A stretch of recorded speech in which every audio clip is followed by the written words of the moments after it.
We're going to be talking about the rise of dictators. The 20s and 30s saw a rise of dictators, not just rulers with a lot of power, but rulers who had totalitarian power. In other words, they were controlling every aspect of people's lives, from their private meetings and talk, from speech, from press. Everything was being controlled in these societies. These dictators in the various countries we're going to talk about took advantage of the situations, the trauma of World War I, the Depression, to gain control of powers. They often had particular ideologies that went with them that also carried a lot of the seeds for what was going to become a world war even worse than World War I, and that's World War II. So we're going to be talking about these, not just the dictators, but also the ideologies that they represented. There's really four. The four were, that we're going to talk about at least, Benito Mussolini in Italy. His main ideology we call fascism, a word that you've probably heard. Joseph Stalin in Russia. Certainly you're familiar with the concept of communism and exactly all the areas that go with that. In Japan, you had a man by the name of General Tojo, who represented a very militaristic view of government and how government would help an empire grow. Adolf Hitler in Germany is maybe the most famous, the one we're most familiar with, and of course his ideology was Nazism. And so as we go through, we'll compare these guys and talk a little bit about why were they successful. We're going to begin with Mussolini. Italy emerged from World War I, a little bit out of the big four. You probably remember they were a little bit of the left out ones. They didn't get all the things that they particularly wanted. And one of the things that they wanted, of course, was to regain some of the glory that Rome had felt from ancient times. In order to do that, a particular ideology that we call fascism developed. Fascism is kind of a combination of extreme militarism with extreme nationalism, which means that the government is going to have a lot of power, and the power is going to be focused on focusing influence and power to the government. They took advantage of a tough economy, the depression that took place, the economic downturn that happened after World War I. And they took advantage of that. And the man in charge of this was a man by the name of Benito Mussolini, Il Duce, which simply means the leader. And he was able to take control of the government, some success. The story was always, well, he makes the trains run on time. But he also began to build up the military and began to try to expand Italy as an empire. And in doing so, his target was kind of a weak, at least in their minds, place, and that was the little nation of Ethiopia in Africa. During the time of the 20s and 30s, Mussolini became powerful, and eventually, you'll see, will become an ally of Hitler.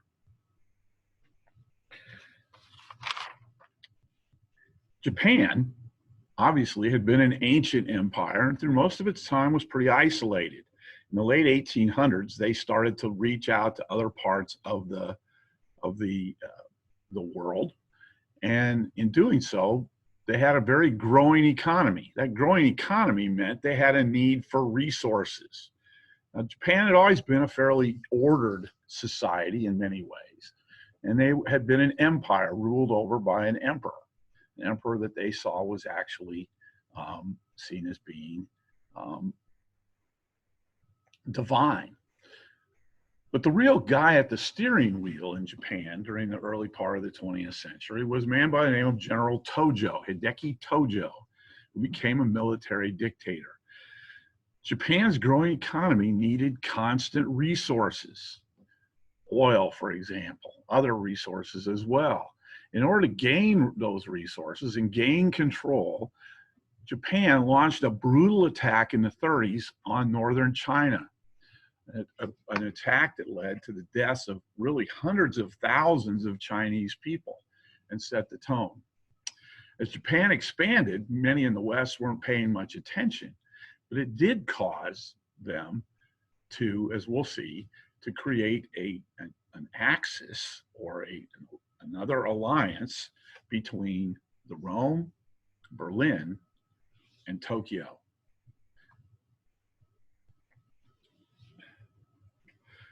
Which brings us to Russia. At the end of World War I, Russia was taken over by communists under the rule of a man by the name of Lenin. And of course, Lenin was able to establish a very extreme totalitarian socialism. Communism believes in socialism, believes in worldwide socialism, and it believes that that's going to happen with a very violent overthrow of capitalism and the ownership of private property. Lenin established that in Russia. Hadn't really spread much outside of Russia as far as having much power. But in 1923, Lenin died and was replaced by a man that you see here by the name of Joseph Stalin. Stalin set apart to establish and to put into practice the ideas of Karl Marx and Lenin. Now, communism, again, is an extremely totalitarian socialist system, and in pretty much anywhere that you've seen it, you see especially the totalitarian aspect of communism, the idea of control over people's lives. Now, in the case of Stalin, there was two ideas that we want to be aware of. One is the idea of collectivization, and the other is the purge. Collectivization was the idea that Stalin would bring every aspect, including agriculture, under the control of the government. And he did so in a forceful way, even in the breadbasket of Russia, which was Ukraine. This was disastrous. And in fact, not only did agriculture fail, but literally millions of Russians starved to death, even in a place where food was relatively easy to produce.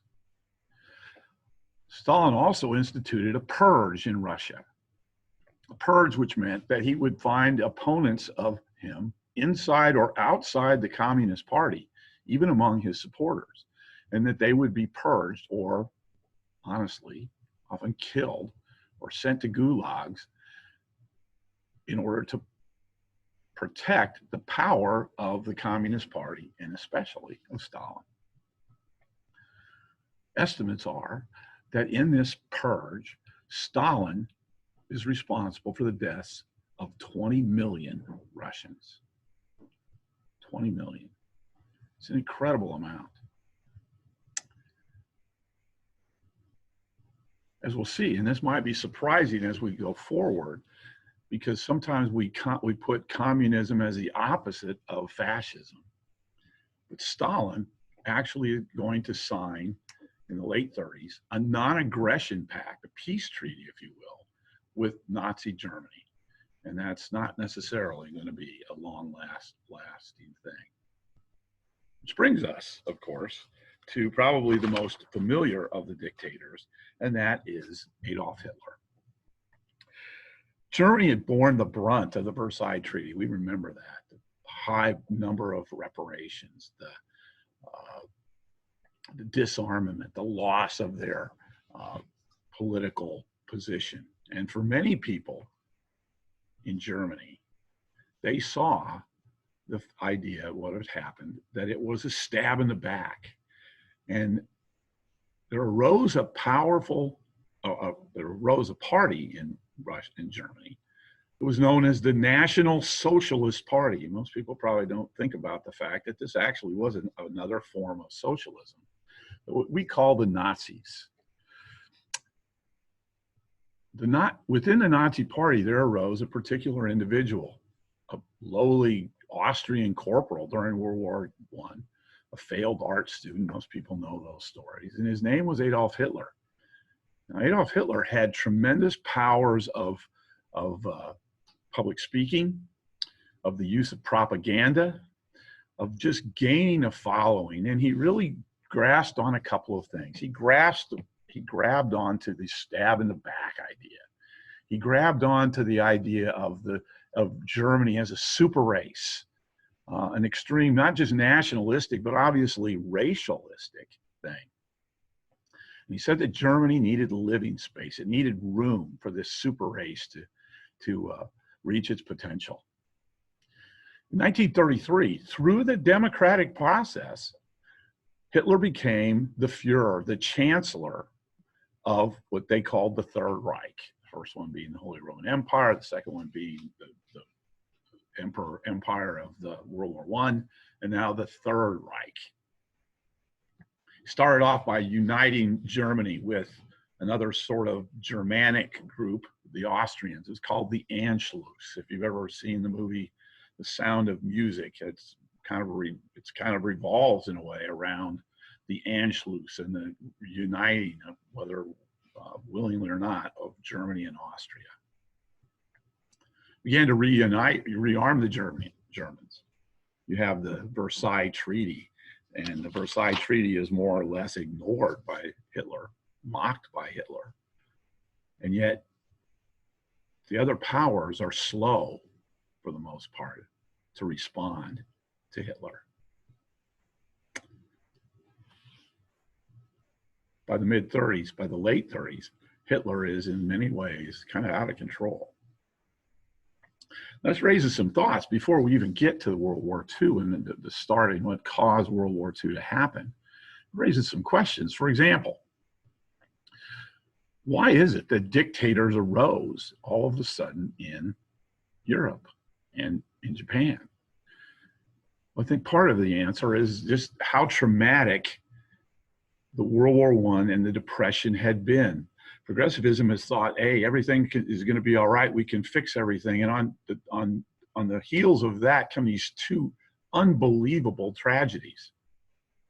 We even forget, oftentimes history books don't talk much about the pandemic of 1918 and 19, where millions of people, literally millions and millions of people died. We know a little bit of the fear and the trauma of that now. But even today, so far at least, our pandemic of 2020 is very small compared to what happened there. So you have all these traumas that hit the world, and people begin to look for a great leader. And in many places, especially in Europe, there's been a turn away from spiritual solutions to things, to the idea that man can save himself. And so people were looking for a great leader. Now, certain places didn't go down that road. For example, the United Kingdom did not go down that road. They remained a republic in a sense, a constitutional monarchy. They were able to do that. The United States, obviously, as we saw in the Great Depression, we gave great power to Roosevelt, but nothing like what we're going to see with these dictators. We have a Constitution and a Bill of Rights, and I think we start to see how important it is that we're a nation ruled by laws and not by men, that there's a tendency for us, for mankind, to reach out for a savior. And that savior is not found in political leaders.